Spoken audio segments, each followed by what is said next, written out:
بسم اللہ الرحمن الرحیم رب اشرح لی صدری ویسر لی امری واحلل عقدۃ من لسانی یفقہوا قولی مولاي صلی وسلم دائما ابدا علی حبیبک خیر الخلق کلہم محمد ذکرہ روح لانفسنا محمد شکرہ فرد علی الامم۔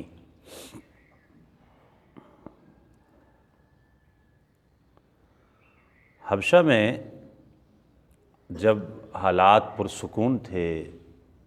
بغاوت ختم ہوئی، مسلمانوں کو وہاں پہ اطمینان محسوس ہوا، اور ادھر مکہ پاک کے اندر جب حضرت سیدنا فاروق اعظم رضی اللہ تعالی عنہ آپ نے اسلام قبول کر لیا اور علی الاعلان کعبۃ اللہ شریف کے اندر عبادت و ریاضت شروع ہو گئی، یہ خبر حبشہ میں بھی پہنچی، تو ظاہر ہے کہ اپنا وطن تو اپنا وطن ہوتا ہے، اپنا گھر، اپنے رشتہ دار، اپنی برتھ پلیس، انسان کو نیچرلی ان چیزوں سے محبت ہوتی ہے۔ تو ان مسلمانوں نے سوچا کہ اب مکہ پاک میں حالات پرسکون ہو گئے ہیں، مسلمانوں کی فیور میں ہو گئے ہیں، تو اب ہمیں واپس مکہ چلے جانا چاہیے تاکہ ہم اپنے آبائی علاقے میں آرام سے رہیں، اور ایک پھر بیت اللہ شریف کی جو محبت تھی کہ وہ وہاں پہ رہنا اور طواف کرنا، زیارت کرنا، عبادت کرنا، اور پھر حضور علیہ السلام کی سنگت میں رہنا، سرکار کی معیت میں ہونا، حضور کا دیدار کرنا، سرکار کی باتیں سننا، یہ تو اس سے بڑا چارم اور کیا ہو سکتا تھا۔ لہٰذا انہوں نے یہ سوچا کہ ہم اب واپس جاتے ہیں مکہ پاک میں۔ تو کچھ لوگ وہاں سے واپس حبشہ سے مکہ المکرمہ آ گئے، لیکن یہاں پہ آ کے جب دیکھا تو پتہ چلا کہ جو کچھ ہم نے سوچا تھا گراؤنڈ ریالٹیز ویسی نہیں ہیں، بلکہ قریش مکہ کے ظلم و ستم اسی طرح جاری ہیں، بلکہ اس سے بھی بڑھ کر ہے کہ اگر کوئی غریب آدمی، کمزور آدمی اسلام قبول کرتا ہے یا اس پہ کوئی ظلم و ستم کا انہیں موقع ملتا ہے تو وہ کوئی دقیقہ فروگزاشت نہیں کرتے اور اس پہ ہر طرح کا ظلم و ستم کر رہے ہیں۔ ہاں، حضرت فاروق اعظم رضی اللہ تعالیٰ عنہ جیسے جو طاقتور آدمی تھے، یہ حضرت امیر حمزہ رضی اللہ تعالیٰ عنہ جیسے جو ان کے لیول سے بھی اوپر کے تھے، اسلام قبول کرنے سے پہلے بھی وہ ان کے اندر بھی ایک بڑا مقام رکھتے تھے، اور اسلام قبول کرنے کے بعد بھی ان کا ایک بڑا مقام تھا، تو ایسے لوگوں کو ہاتھ ڈالنا یہ ان کے بس کی بات نہیں تھی، اس وجہ سے ادھر سے وہ کنی کتراتے تھے۔ باقی جو تھے مستضعفین تو ان کے ساتھ ان کا رویہ پہلے سے بھی خطرناک ہو چکا تھا، ان کو تھریڈ کرنے کے لیے، ڈرانے کے لیے۔ لہٰذا خیر وہ کچھ مسلمان واپس آئے، لیکن یہاں کے حالات دیکھے تو پھر دوبارہ حبشہ جا کے آباد ہو گئے۔ اب آخری حربہ کے طور پر مشرکین مکہ نے، سرداران قریش نے ایک چال چلی کہ یہ سمجھ لیں کہ انہوں نے سوچا کہ اب یہ انتہائی اقدام کرنے کی ضرورت ہے۔ وہ کیا کیا انہوں نے، سب نے مل کے انہوں نے ایک ایگریمنٹ لکھا، معاہدہ لکھا کہ ہم میں سے کوئی بھی شخص بنو ہاشم کے ساتھ کسی قسم کا سوشل لنک نہیں رکھے گا، ان کے ساتھ نہ ان کے ساتھ رشتہ داری کریں گے، نہ ان کے ساتھ کوئی خرید و فروخت کریں گے، نہ ان کی کسی خوشی غمی میں شریک ہوں گے، نہ ان سے کچھ لیں گے، نہ ان کو کچھ دیں گے، بالکل ہر طرح سے بائیکاٹ کر دیا جائے۔ شیب ابی طالب، حضرت ابو طالب کی ایک وراثتی جائیداد تھی، شیب ویسے گھاٹی کو کہا جاتا ہے، ایک گھاٹی نما جگہ تھی، وہاں پہ خاندان بنو ہاشم کو محصور کر دیا گیا اور ان کے ساتھ ہر قسم کا سوشل بائیکاٹ کر دیا گیا، حتیٰ کہ مکہ المکرمہ کے اندر تو جو دکانیں تھیں یا جو تاجر تھے یا جو خرید و فروخت کرتے تھے وہ تو کسی قسم کی چیز مہنگے داموں بھی دینے کے لیے تیار نہیں تھے۔ باہر سے جو لوگ آتے تھے، سیلز مین آتے مکہ پاک میں چیزیں سیل کرنے کے لیے، بیچنے کے لیے، خاندان بنو ہاشم کا کوئی فرد اگر اس سے خریدنے کی کوشش کرتا تو فار ایگزامپل اگر وہ چیز 10 روپے کی ہے تو کوئی قریشی سردار آگے بڑھ کے اس کو 15-20 روپے کی خرید لیتا تاکہ یہ ہمیں مل جائے لیکن خاندان بنو ہاشم کو وہ نہ ملے۔ تو اس طرح یعنی کہ وہ پوری ایک پلاننگ کے ساتھ چل رہے تھے اور ہر طرح کی انویسٹمنٹ وہ کر رہے تھے کہ یہ جو سوشل بائیکاٹ ہے اس کو کامیاب کیا جائے۔ تو لہٰذا انہوں نے اس کو بھرپور کامیاب کرنے کی کوشش کی اور کسی حد تک وہ کامیاب ہوا بھی کہ اس سے خاندان بنو ہاشم کو نبی کریم صلی اللہ علیہ وسلم اور آپ کے میت میں جتنے لوگ تھے ان کو انتہائی پریشانی کا سامنا کرنا پڑا، بلکہ حضرت سعد بن ابی وقاص رضی اللہ تعالیٰ عنہ آپ فرماتے ہیں کہ ان دنوں ایک دفعہ رات کو سوکھا چمڑا ہاتھ آ گیا، میں نے اس کو دھویا پھر آگ پر بھونا اور پانی کے ساتھ کھا گیا۔ سوکھا چمڑا، ٹھیک ہے جی۔ تو یہ ہیں اسلام کی خاطر قربانیاں۔ ہم آج بڑے پریشان ہیں، ہمیں اسلام پہ عمل کرنا آج بڑا مشکل ہے۔ یہی کہا جاتا ہے نا جی اسلام پہ اسلام پہ چلنا بڑا مشکل ہو گیا ہے، بڑا مشکل وقت آ گیا ہے، آج بڑے حالات خراب ہو گئے ہیں۔ یہ حالات یہ ٹھیک تھے حالات اس وقت اور آسان تھا اسلام پہ چلنا؟ تو یہ ہر دور میں ہی ایسا رہا ہے، حق و باطل کی جنگ ہر دور میں رہی ہے، اور حق پہ چلنا اور حق کے ساتھ کھڑا ہونا، حق کی حمایت کرنا، کلمہ حق بولنا، یہ جناب آدم علیہ السلام سے لے کر حضور رسالت مآب صلی اللہ علیہ وسلم تک اور نبی پاک علیہ السلام کے ظاہر دنیا سے وصال فرمانے سے لے کر کے تا صبح قیامت جو بندہ بھی آئے گا حق کے ساتھ کھڑا ہوگا تو الحق مرن، حق تو پھر کڑوا ہوتا ہے۔ حق کے ساتھ کھڑے ہونے کی قیمت چکانی پڑتی ہے، قربانیاں دینی پڑتی ہیں، تو پھر آپ کو مشکلات کا سامنا کرنا پڑتا ہے، ہوتا ہے۔ خیر، نونہال بچے، چھوٹے چھوٹے بچے، ان پہ بھی ترس نہیں آتا تھا ان کو، اور وہ بھوک سے بلکتے تھے، پیاس سے بلکتے تھے، لیکن ان ظالموں کے دل میں کسی قسم کا کوئی رحم پیدا نہیں ہوتا تھا۔ اس کی بہت سی تفصیلات بھی ہیں، میں زیادہ تفصیل میں نہیں جا رہا، بس ایک سرسری صاحب کو بتا رہا ہوں۔ 3 سال گزر گئے اس سوشل بائیکاٹ کو، کہ 1 ہفتہ 2 ہفتے مہینہ 2 مہینے کی بات نہیں، 3 سال۔ 3 سال کیسے گزر رہے ہیں؟ اسی طرح گزر رہے ہیں، کبھی درختوں کی جڑیں ابال کے کھائی جا رہی ہیں تو کبھی پتے کھائے جا رہے ہیں، کبھی کوئی چیز بہت مشکل سے حضرت خدیجہ الکبریٰ رضی اللہ تعالی عنہا، آپ کا کوئی رشتہ دار کوئی سامان لے کے آ جاتے اور وہ بھی دھونس دھاندلی کے ساتھ ان کو ڈرا دھمکا کے اور ان کے ہر طرح کی رکاوٹیں توڑ کے عبور کر کے اندر کچھ سامان پہنچا جاتے تو پہنچا جاتے، ادروائز کسی قسم کا سامان وہ اندر نہیں جانے دیتے تھے۔ 3 سال کے بعد نبی کریم صلی اللہ علیہ وسلم نے ایک دن حضرت ابو طالب کو بتایا کہ چچا جان، اللہ تعالیٰ نے معاہدے کی تحریر پر دیمک کو مسلط فرما دیا تھا، اور اب اس میں اللہ تعالیٰ کے نام کے سوا کوئی چیز باقی نہیں رہی ہے۔ وہ جو معاہدہ انہوں نے لکھا تھا نا، اس میں اللہ تعالیٰ وہ شروع میں لکھا تھا اللہ کے نام کے ساتھ اس طرح کر کے، یعنی تصور خدا ان میں بھی موجود تھا، لیکن اس کے ساتھ شرک بھی تھا کہ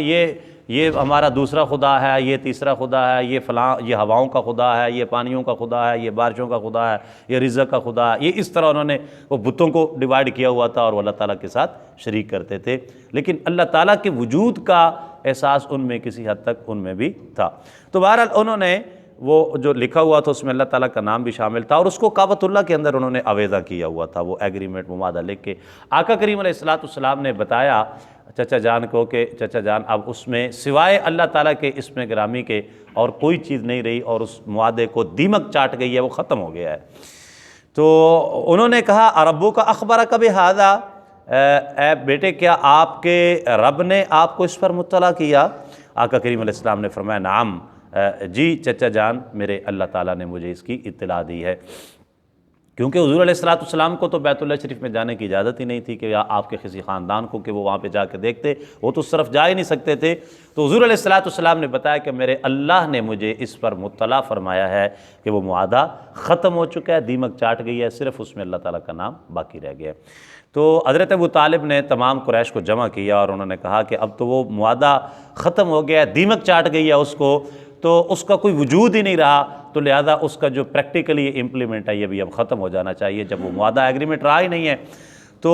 انہوں نے حضرت ابو طالب نے کہا کہ بے شک آپ جا کے اس کو لے آئیں، اتار کے دیکھ لیں، یعنی اتنا یقین تھا حضور رسالت مآب علیہ السلام کی بات پہ، گفتگو پہ، کہ جو سرکار کہہ رہے ہیں وہ بالکل حق ہے۔ تو اب جب وہ گئے اور انہوں نے وہاں پر جا کے دیکھا تو وہ بالکل جیسا سرکار نے بتایا تھا ویسے ہی تھا، دیمک چاٹ گئی تھی، ختم ہو گیا تھا، صرف اللہ تعالیٰ کا نام نامی اس میں گرامی جہاں پر تھا وہ سلامت تھا، باقی ہر چیز اس کی ختم ہو گئی تھی۔ تو تب اور اس میں وہاں کے جو کچھ لوگ بھی تھے انہوں نے اس کے اندر انٹرفیئر کیا، اور اس کو بالآخر انہوں نے اس پر صدائے احتجاج بلند کی کہ بس اب بہت ہو گئی ہے، اب اس کو ختم ہونا چاہیے۔ تو بالآخر 3 سال کے بعد یہ جو سوشل بائیکاٹ تھا، ٹھیک ہے، مقاطعہ تھا شیب ابی طالب والا، یہ ختم ہوا، اور اس کے بعد جو ہے وہ پھر حضور صلی اللہ علیہ وآلہ وسلم، آپ اور آپ کا خاندان اس بائیکاٹ سے نکلا، اور پھر آقا کریم علیہ السلام نے دوبارہ پورے جوش و خروش کے ساتھ جو تبلیغ اسلام اس کو شروع کر دیا۔ اب دیکھیں اتنے کھٹن اور اتنے مشکل حالات کے باوجود حضور علیہ السلام اپنے مشن سے 1 انچ تو کیا 1 سوتر بھی پیچھے ہٹنے کا سوچا بھی نہیں جا سکتا، کہ اتنی سخت حالات دیکھنے کے بعد اب نہ تو آپ اور نہ ہی آپ کے خاندان کے کسی فرد نے کہا کہ دیکھیں اب بس کریں، اب ہم سے نہیں برداشت ہوتا۔ حضرت خدیجۃ الکبریٰ رضی اللہ تعالی عنہا جیسی نفیس الطبع خاتون، جو کہہ لیں کہ سونے کا نوالہ لے کے پیدا ہوئی تھی، اور ہمیشہ ایک متمول خاندان کے اندر انہوں نے پرورش پائی تھی، اور بڑا اچھا کھایا پیا تھا اپنی ساری زندگی میں، انہوں نے نبی پاک علیہ السلام کے ساتھ اتنے سخت ترین حالات فیس کیے، لیکن پھر بھی یہ نہیں کہا کہ آپ بس کر دیں، ہم سے اب برداشت نہیں ہوتا، بلکہ بالکل ساتھ استقامت کے ساتھ کھڑے رہے۔ حضور علیہ السلام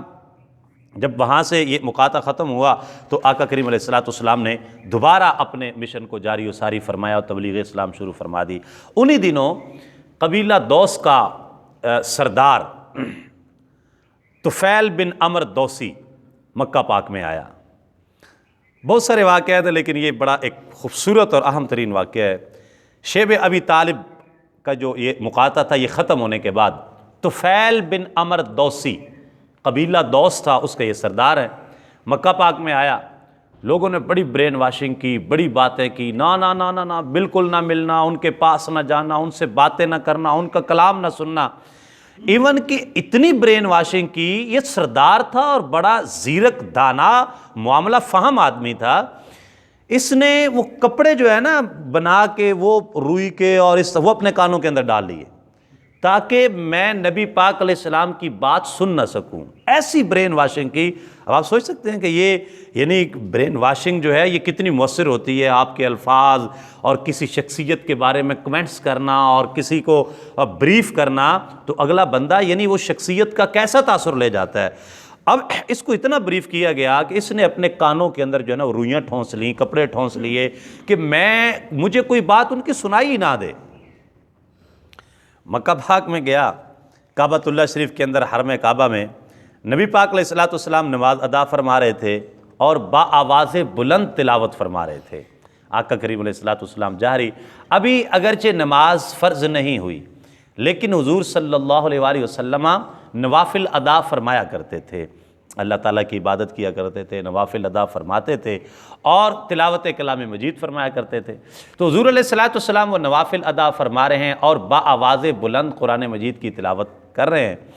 باوجود اس کے کہ کانوں کے اندر روئیاں ٹھونسی ہوئی ہیں۔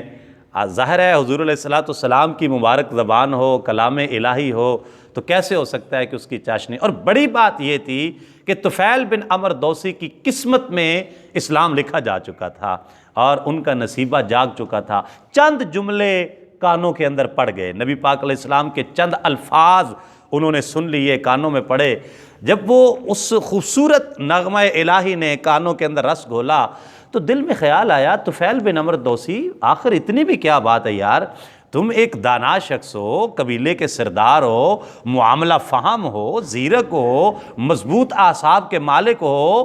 تو یہ بھی کیا بات ہوئی؟ یہ کوئی مردانگی ہے کہ کسی کی بات ہی نہ سنی جائے؟ تم بات سنو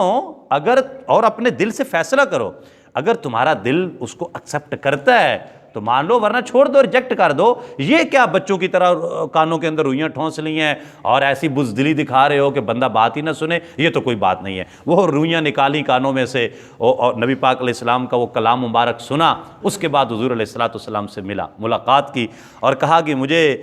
آپ کی قوم نے اس قدر بدگمان کر دیا تھا آپ سے کہ میں نے اپنے کان ہی بند کر لیے تھے، لیکن اب جب میں نے آپ کی بات سنی ہے، کچھ کلام میں نے سنا ہے، تو میں چاہتا ہوں کہ آپ ذرا مجھے ڈیٹیل کے ساتھ تھوڑا سا تفصیلاً بتائیں آپ کا مشن کیا ہے، آپ کا کلام کیا ہے، آپ کا دین کیا ہے، آپ کس چیز کی تبلیغ فرماتے ہیں اور کیا میسج آپ کے پاس ہے۔ نبی کریم صلی اللہ علیہ وآلہ وسلم نے تفصیلاً اسلام کے احکامات جو تھے وہ سارے طفیل بن عمرو دوسی کو بتائے۔ جب انہوں نے سنا تو فوراً کلمہ پڑھ کے مسلمان ہو گئے، فوراً کلمہ پڑھ کے مسلمان ہو گئے۔ حضرت طفیل جب مشرف بہ اسلام ہو گئے تو انہوں نے عرض کی، یا رسول اللہ صلی اللہ علیہ وسلم، میں اپنی قوم کا سردار ہوں اور یہاں سے جا کر ان کو بھی اسلام کی دعوت دوں گا، آپ دعا فرمائیے کہ اللہ تعالیٰ مجھے کوئی ایسی نشانی عطا فرما دے جو میری صداقت اور سچائی کا ثبوت ہو۔ میں اپنی قوم کو، اپنے قبیلے کو جا کے جب دعوت دوں گا، انہیں پریچ کروں گا، تو میرے پاس کوئی نشانی بھی ہو جو میری بات کی تصدیق کرے کہ ہاں واقعی یہ سچی بات کر رہا ہے۔ جاند عالم صلی اللہ علیہ وآلہ وسلم نے دعا فرمائی، اللہم اجعل لہ آیہ، یا اللہ طفیل بن عمرو دوسی کو کوئی نشانی عطا فرما۔ حضرت طفیل بن عمرو دوسی فرماتے ہیں کہ اللہ تعالیٰ نے میری پیشانی کے اندر نور پیدا فرما دیا، اور میں جب اپنے قبیلے کی طرف جانے لگا تو میری پیشانی سے نور چمک رہا تھا، نور نکل رہا تھا۔ حضور رسالت مآب صلی اللہ علیہ وآلہ وسلم کی دعا کی برکت سے حضرت طفیل بن عمرو دوسی فرماتے ہیں کہ میں نے بارگاہ الہی میں التجا کی، یا اللہ اس روشنی کا مرکز میری پیشانی کے بجائے کوئی اور جگہ بنا دے، کہیں یہ نادان لوگ میری پیشانی کی چمک کو میری صورت کے بگڑنے پر محمول نہ کر دیں، کہیں یہ نہ کہہ دیں دیکھو تم نے اپنا دین چھوڑا، تمہاری شکل ہی بدل گئی ہے۔ یعنی جو ہٹ دھرم قسم کے لوگ ہوتے ہیں وہ اس طرح باتوں کو غلط بھی لے جاتے ہیں۔ تو حضرت طفیل بن عمرو دوسی کہتے ہیں میں نے اللہ تعالیٰ کی بارگاہ میں التجا کی، یا اللہ اس نشانی کو کسی اور جگہ کنورٹ کر دے۔ فرماتے ہیں میری دعا فوراً بارگاہ الہی میں قبول ہوئی اور وہ نور میری لاٹھی کے اندر منتقل ہو گیا۔ جو میں نے وہ لاٹھی پکڑی ہوئی تھی وہ نور میری لاٹھی میں منتقل ہو گیا اور وہ میری لاٹھی جو تھی نا وہ نور سے چمکنے لگی۔ میں اپنے جب قبیلہ میں گیا، اب میری جو توقعات تھیں اپنے قبیلہ سے وہ یہ تھی کہ میں کیونکہ سردار ہوں، معتبر آدمی ہوں، میں جب جا کے اسلام کی دعوت دوں گا تو فوراً سارے لوگ اسلام قبول کر لیں گے اور اسلام کے اندر آ جائیں گے۔ لیکن فرماتے ہیں کہ میری توقعات کے برعکس میں نے جب جا کر اپنی قوم کو اسلام کی دعوت دی تو ان میں سے چند لوگوں نے اسلام قبول کیا، باقی جو تھے وہ طرح طرح کی چیمہ گوئیاں اور باتیں کرنے لگے۔ کچھ عرصہ کے بعد حضرت طفیل بن عمرو دوسی رضی اللہ تعالی عنہ بارگاہ رسالت مآب صلی اللہ علیہ وآلہ وسلم میں حاضر ہوتے ہیں، شکستہ دل، پریشان حال اور ٹوٹی ہوئی امیدیں، بکھرے ہوئے جذبات۔ یا رسول اللہ صلی اللہ علیہ وسلم، میری ناعاقبت اندیش قوم نے نافرمانی کی ہے، یا رسول اللہ آپ ان کے لیے دعائے جلال فرمائیے، آپ ان کے لیے ایسی دعا فرمائیں کہ اللہ ان پہ عذاب مسلط فرمائے۔ نبی کریم صلی اللہ علیہ وسلم نے دعا کے لیے ہاتھ اٹھائے۔ حضرت ابو ہریرہ رضی اللہ تعالی عنہ آپ فرماتے ہیں ہم نے سوچا کہ اب قبیلہ دوس تباہ ہو گیا، نبی پاک علیہ السلام نے ہاتھ اٹھا دیے ہیں تو اب یہ بچنے والے نہیں ہیں، لیکن قربان جائیں حضور رسالت مآب صلی اللہ علیہ وسلم کی شان رحمت للعالمین پر اللہ نے اپنے حبیب علیہ السلام کو کتنے بلند حوصلے عطا فرمائے، اللہ نے اپنے حبیب علیہ السلام کو کیسا مضبوط دل عطا فرمایا۔ حضرت ابو ہریرہ رضی اللہ تعالیٰ فرماتا ہے جب سرکار نے ہاتھ اٹھائے نا اور حضور علیہ السلام نے دعا فرمائی، اللہم اہد دوسا، اللہم اہد دوسا، یا اللہ قبیلہ دوس کو ہدایت عطا فرما، یا اللہ قبیلہ دوس کو ہدایت عطا فرما۔ آپ فرماتے ہیں کہ حضرت طفیل جو ہے وہ جب یہ دعا حضور علیہ السلام نے فرمائی، حضرت طفیل بن عمرو دوسی جو تھے ان کی زبان کے اندر تاثیر پیدا ہو گئی، اللہ تعالیٰ نے تاثیر پیدا فرما دی، ان لوگوں کے دلوں کے اندر ایک انقلاب برپا ہوا۔ آپ واپس جب گئے اور آپ نے دوبارہ تبلیغ اسلام شروع کی تو بہت سارے لوگ بتدریج اسلام کے اندر داخل ہونا شروع ہو گئے، اور اس کے بعد حضرت طفیل بن عمرو دوسی تیسری مرتبہ نبی پاک علیہ السلام کی خدمت میں، یعنی پہلی دفعہ اس وقت جب خود اسلام قبول کیا، دوسری دفعہ جب اپنی قوم کی شکایت لے کے آئے، تیسری دفعہ نبی پاک علیہ السلام کی بارگاہ میں آئے جب نبی پاک علیہ السلام خیبر فتح فرما چکے تھے۔ یعنی حضور ہجرت فرما کے مدینہ بھی تشریف لے گئے، مدینہ میں بھی کریم آقا علیہ السلام کو 4-5 سال ہو گئے، پھر وہاں پہ خیبر فتح ہو گیا۔ خیبر فتح ہونے کے بعد حضور علیہ السلام وہاں پر جلوہ افروز تھے، تو ادھر طفیل بن عمرو دوسی نبی پاک علیہ السلام کی بارگاہ میں آئے اور بڑے خوش تھے۔ 70-80 گھرانوں کے افراد بھی حضرت طفیل بن عمرو دوسی کے ساتھ تھے۔ یا رسول اللہ یہ سارے مسلمان ہو گئے ہیں، اب خوشیاں ہیں کہ میری تبلیغ جو ہے وہ رنگ لے آئی ہے۔ اور اس کے بعد حضرت طفیل بن عمرو دوسی رضی اللہ تعالی عنہ نبی پاک علیہ السلام کے ساتھ ہی رہنے لگے، اپنا قبیلہ، سرداری سب کچھ چھوڑ چھاڑ کے آ گئے کہ اب ہم نے اپنا کام کر دیا، اپنی ڈیوٹی پوری کر دی ہے، لوگوں کو اسلام قبول کروا دیا ہے، قبیلہ سارا مسلمان ہو گیا ہے، اب ہمیں دل ہے وہ دل جو تیری یاد سے معمور رہا، سر ہے وہ سر جو تیرے قدموں پہ قربان گیا، ہاں، اور پھر کے گلی گلی تباہ ٹھوکریں سب کی کھائے کیوں، دل کو جو عقل دے خدا تیری گلی سے جائے کیوں، جان ہے عشق مصطفیٰ روز فزوں کرے خدا، جس کو ہو درد کا مزہ ناز دوا اٹھائے کیوں۔ یا رسول اللہ اب اس درد کا درمان آپ کی چوکھٹ اور آپ کی بارگاہ میں ہی ہے، اب میں چھوڑ کے جانے والا نہیں ہوں۔ وہیں پہ پھر ساری زندگی بسر کر دی۔ پھر حضرت سیدنا صدیق اکبر رضی اللہ تعالی عنہ کا جو زمانہ خلافت آیا اور مسیلمہ کذاب نے دعوی نبوت کیا، اس کے خلاف جو جنگ یمامہ ہوئی، اس جنگ یمامہ کے اندر ختم نبوت کے تحفظ کے لیے حضرت طفیل بن عمرو دوسی نے اپنی جان جاں آفری کے سپرد کر دی اور جام شہادت اس جنگ کے اندر نوش فرمایا۔ اللہ تعالی ہمیں بھی حضور علیہ السلام کے ان مبارک نکوش پہ چلنے کی توفیق عطا فرمائے۔ لیکن دیکھیں یہ اسلام کے لیے وقت دیا ان لوگوں نے۔ میں اور آپ حضرات دی وقار نمازیں تو پڑھتے ہیں لیکن یہ ہمارے لیے ہے۔ کیا حضرت طفیل بن عمرو دوسی والی ڈیوٹی بھی کوئی کر رہا ہے ہم میں سے؟ یہ ڈیوٹی ہمیں بھی کرنی چاہیے جو حضرت طفیل بن عمرو دوسی رضی اللہ تعالی عنہ نے کی۔ اسلام کی خاطر کچھ وقت نکالنا چاہیے، کچھ لوگوں کو راہ ہدایت پہ لانے کی ہمیں کوشش کرنی چاہیے۔ اللہ تعالیٰ مجھے آپ کو عمل کی توفیق عطا فرمائے۔ وما علیہ الا البلاغ المبین۔